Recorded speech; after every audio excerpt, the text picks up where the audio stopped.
মাংসকেও হার মানাবে এইভাবে ডিম বোনা রান্না করলে। হ্যালো এভরিওয়ান, আসসালামু আলাইকুম। আশা করছি আপনারা সবাই ভালো আছেন। আমিও আলহামদুলিল্লাহ ভালো আছি। নেহা লাইফস্টাইলে আপনাদের সবাইকে আবারও ওয়েলকাম করছি। আজকে আমি আপনাদের সাথে অসাধারণ স্বাদে একদম দেশীয় স্টাইলে ডিম বোনা রান্না করে দেখাবো।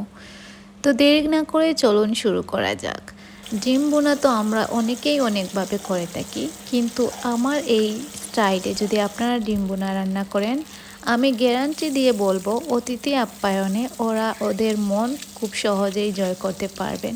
মাঝে মাঝে আমাদের বাসায় মেহমান আসে, কিন্তু বাসায় ফ্রিজে কোনো খাবার থাকে না, এই ধরেন মাছ মাংস, তখন ঝটপটভাবে এই ডিম বোনাটা তাদের জন্য করতে পারবেন।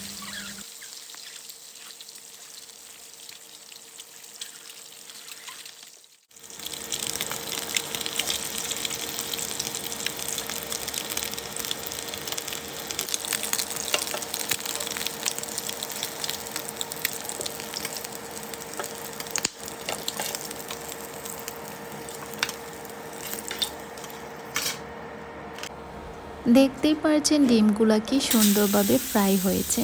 আমি একটা একটা করে সবগুলা ডিম তুলে নিলাম। এরপর একই তেলের মধ্যে আমি দিয়ে দিলাম পেঁয়াজ।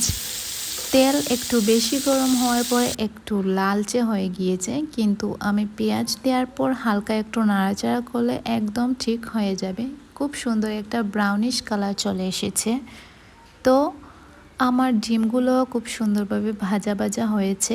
একদম ঝাল ঝাল ডিম বোনা রান্না করব। তো পেঁয়াজের মধ্যে আমি দিয়ে দিয়েছিলাম লবণ, যাতে পেঁয়াজগুলো সুন্দরভাবে কষে যায় আর পেঁয়াজের আলাদা যে কাঁচা গন্ধ ওইটাও চলে যায়। এরপর আমি দিয়ে দিব মশলা। আমি দিয়ে দিয়েছিলাম মরিচের গুঁড়ো 2 চা চামচ, আর দিয়েছি জিরের গুঁড়ো 1 চা চামচ, আর ধনিয়া গুঁড়ো 1 চা চামচ। হলুদ আমি একটু কম দিব এখন, কারণ আমি প্রথমে একটু বেশি হলুদ দিয়ে দিয়েছিলাম। তো এরপর আমি দিয়ে দিব সামান্য পরিমাণে পানি, যাতে মশলাগুলো সুন্দরভাবে কষে আর মশলার ভেতরে ভালোভাবে পানি একদম সুন্দরভাবে মশলাগুলো কষানো হয়। তো আমি মশলা কষানোর জন্য হালকা আঁচে রান্না করব 3-4 মিনিট। তারপর 3-4 মিনিট রান্না করার পর অন্য একটি কালার আসবে আর মশলাগুলো খুব সুন্দরভাবে কষানো হচ্ছে।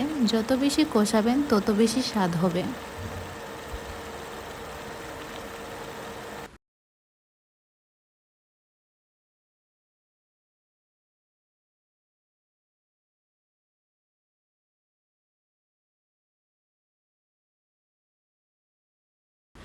আমি একটু সময় নিয়ে কম আঁচে রান্না করব। যত বেশি মশলা কষানো হবে তত বেশি স্বাদ হবে। তো আমার মশলা কষানো হয়ে গেলে আমি ডিমগুলো দিয়ে দিয়েছিলাম। একটা একটা করে দিয়েছি আর মশলাগুলো আমি হালকা করে নাড়াচাড়া করে দিলাম, যাতে সবগুলা ডিমের সাথে মশলা একদম ভালোভাবে ভিতরে ঢুকে। তো আমি সুন্দরভাবে নাড়াচাড়া করে দিয়েছি, এক্সট্রা করে আর কোনো পানি দেইনি। আর কালারটা দেখেই মনে হচ্ছে ঝাল ঝাল একদম ডিম বোনা পারফেক্টভাবে হয়েছে।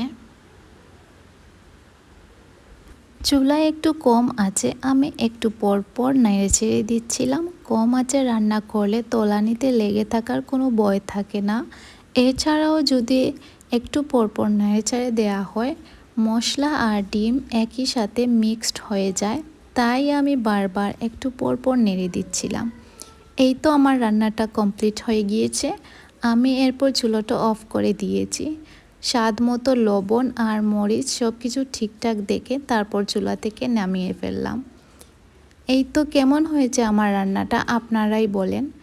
বাসায় কোনো কিছুই ছিল না, ফ্রিজে মাছ মাংস। হুট করে মেহমান চলে আসায় আমি তাদের জন্য এই রান্নাটি করলাম। আর বিশ্বাস করেন, আমি তো প্রশংসায় পঞ্চমুখ, সবাই এত বেশি পছন্দ করেছে।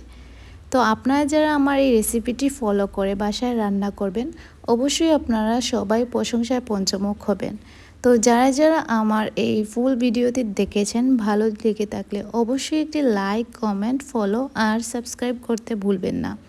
আপনাদের ছোট একটি লাইক কমেন্ট আমাকে নিয়ে যেতে পারে অন্য আরও কয়েকজনের পরিবারে। তো আল্লাহ